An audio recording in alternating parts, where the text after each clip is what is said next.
moves forward. So if you attended a meeting that actually started on time, if you called or emailed and got a response, if anything that you participated in with LHA went well, it's likely that Jessica had some part in that.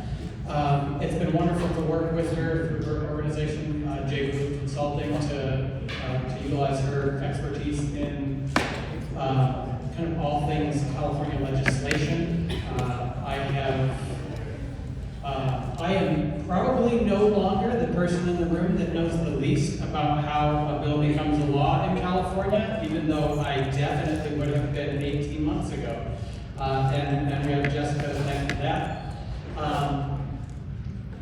And so as we kind of move into some of the things that we've been talking about as a legislative group at LHA around some of the things that we see that we've kind of been bumping up against as a group, and I wish we could change, or I wish it worked differently, that we've seen one of the reasons why that's not happening is that what we're bumping up against isn't a bug, but a feature of the system.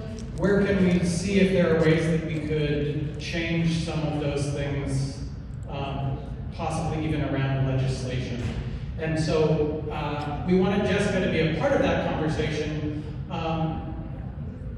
but also wanted to recognize that she has some unique experiences with working within this housing piece. And so before we start with the illustrious panel to talk through some of the things around kind of proposed legislative and maybe non-legislative changes that we'd like to have conversations about,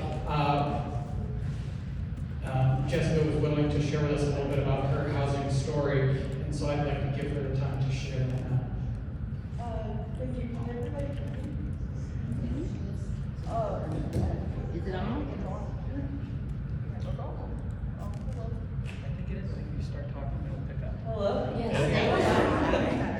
There we go. Okay, so my housing story is quite complicated. I was an emancipated minor at 16 years old in 2002. So the court system's broken for a lot.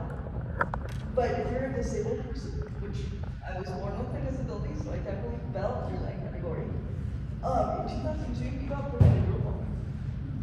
So I was never told that. For several other reasons, emancipation was my best option. But I didn't get to choose my home. So my housing story all started with fighting.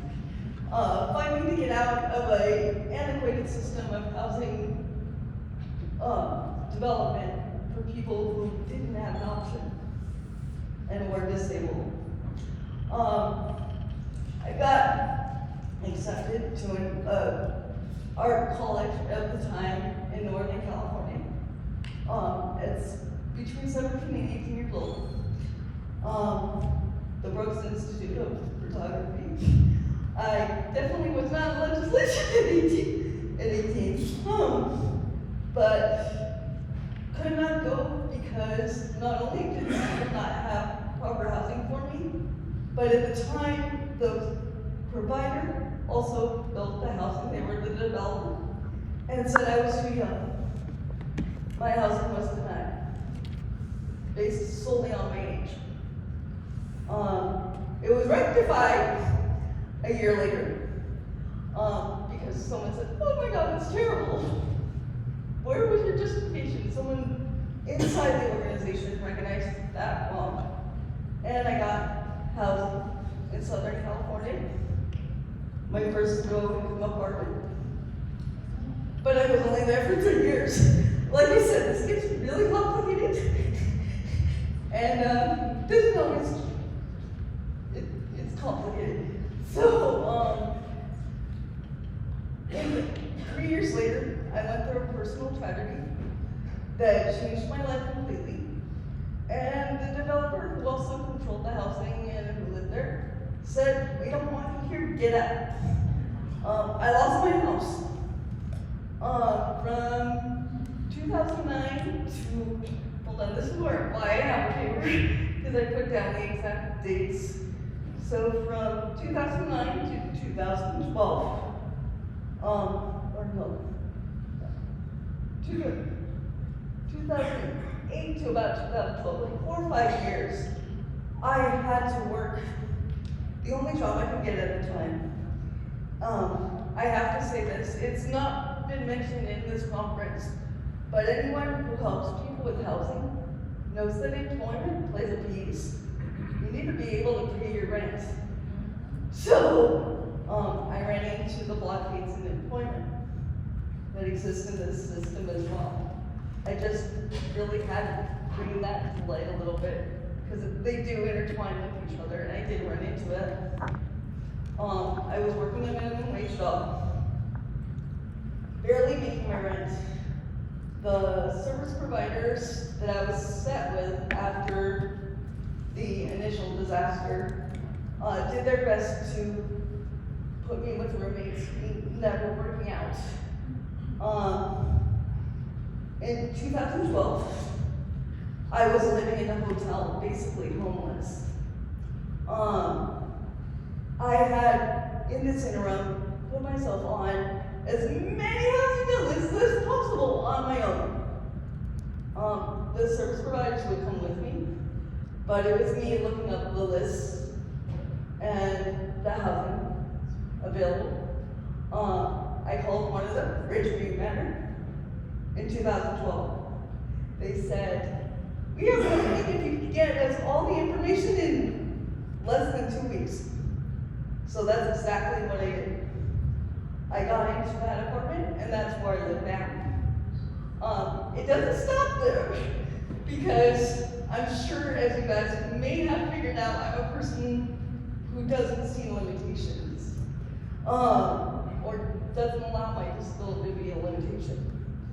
I was at the end of my associate's degree when I applied for that apartment. I wanted to go for a bachelor's. So I had to figure out with the complex how to navigate being a college student and living in the housing I needed, even though it's technically considered low income. I had to report every income I received from financial aid or anything else. And I did that my whole entire college career. I exited in 2016 with a BA. And 3 years later, opened the company that LHA now works with. As I said, I still live in this complex. And I have to report every inch of income I make. My rent goes like a yo-yo. And I'm sure I drive the landlord crazy because I ask every month what my rent is. But I'm telling you this story because it doesn't matter where the person starts. My starting point was probably one of the lowest anyone can, disabled or not. A 16-year-old looking at welcome to the world, go figure it out, to where I am now. So what you guys are doing is breaking through boundaries to give people with developmental disabilities lives of their own. And this isn't in my speech, but I would just say let them live the life they choose.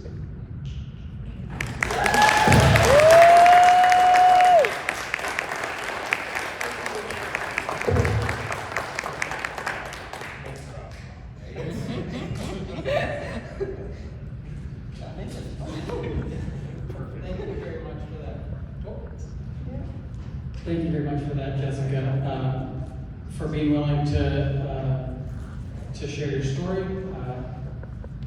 and also for all of the work that you've done for LHA in creating some of the thoughts that we're hoping to see as we move forward with this conversation.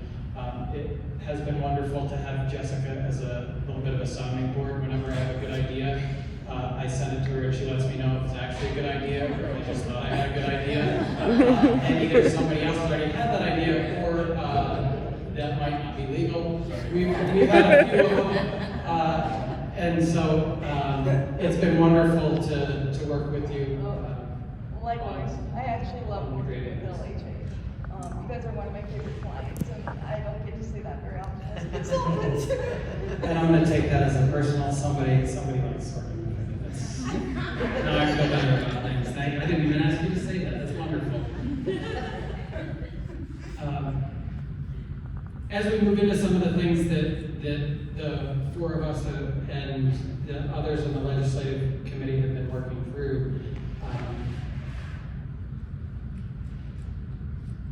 our hope is that this will be a little bit of a conversation as much as a presentation, and so as we go forward through some of these ideas, our hope is that it will trigger things in you, either that this is actually a wonderful idea, or maybe there are some things that we ought to do to adjust, change, and pair that. So I'll be available with the microphone. If you have comments, questions, concerns, feel free to throw up your hand as we move through this.